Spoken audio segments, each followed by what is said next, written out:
بسم اللہ الرحمن الرحیم۔ السلام علیکم، میں ہوں آپ کا بھائی عباس حمدانی، آپ دیکھ رہے ہیں جعفریات ٹی وی۔ آج کا ہمارا موضوع گفتگو ہے مقصد اعلیٰ۔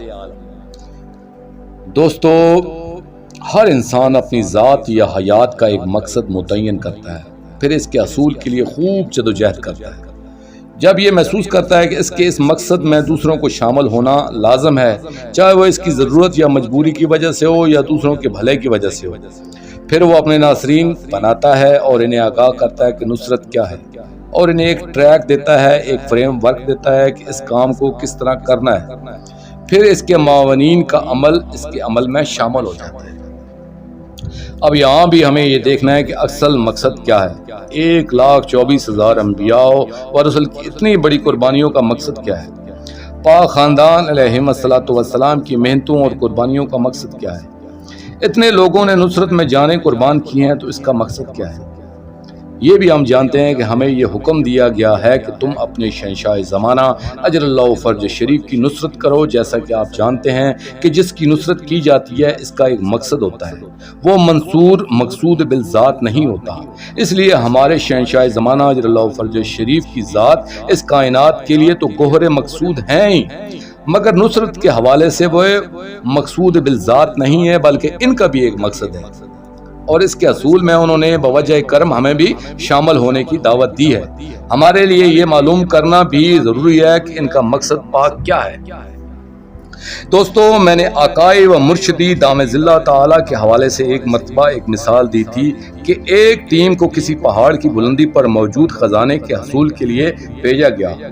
اس ٹیم کا ایک سربراہ بنایا گیا اور اس کے سپرد ہوا کہ وہ اس ٹیم کی قیادت کرے، اور اس ٹیم کی نگرانی ایک کمانڈر کے سپرد ہوئی کہ جو ہیلی کاپٹر پر اس قافلے کی نگرانی میں مصروف رہے، اور جو زمین پر چلنے والی ٹیم کا قائد ہو، اس کے ہاتھ میں ایک موبائل فون دیا گیا تاکہ اس کا اس ٹیم کے کمانڈر سے مسلسل رابطہ ہو، جو اب اوپر سے سارے احکامات جاری کر رہا ہے۔ اس طرح وہ بلند و بالا پہاڑ یا منزل مقصود خود شہنشاہ زمانہ اجر اللہ فرج شریف ہیں۔ جو ٹیم ہے وہ منتظرین کی جماعت ہے، اس کی قیادت مرشد پاک کے سپرد ہوتی ہے کہ جنہوں نے اسے منزل مقصود تک جماعت کو لانا ہوتا ہے، اور اس ٹیم کے جو کمانڈر ہیں وہ سرکار ابو الفضل عباس علیہ السلام ہیں۔ مرشد پاک سے رابطہ فرما کر اس جماعت کے لیے احکام جاری فرماتے ہیں، اور ان کا غائبانہ طور پر مرشد پاک سے رابطہ ہوتا ہے۔ اب یہاں یہ سوال پیدا ہوتا ہے کہ شہنشاہ زمانہ اجر اللہ فرج شریف تو ایک منزل مراد ہیں، اور ان کے ذریعے ہمیں جو خزانہ ملنا ہے وہ کیا ہے؟ کیونکہ یہی وہ خزانہ ہے کہ جو اصل مقصد و مراد ہے۔ دوستو، وہ خزانہ ہے توحید و آل توحید علیہ السلام کو ظاہراً ان کا حقیقی مقام دلانا، کیونکہ یہ مقام شہنشاہ زمانہ اجر اللہ فرج شریف کے علاوہ کوئی نہیں دلا سکتا۔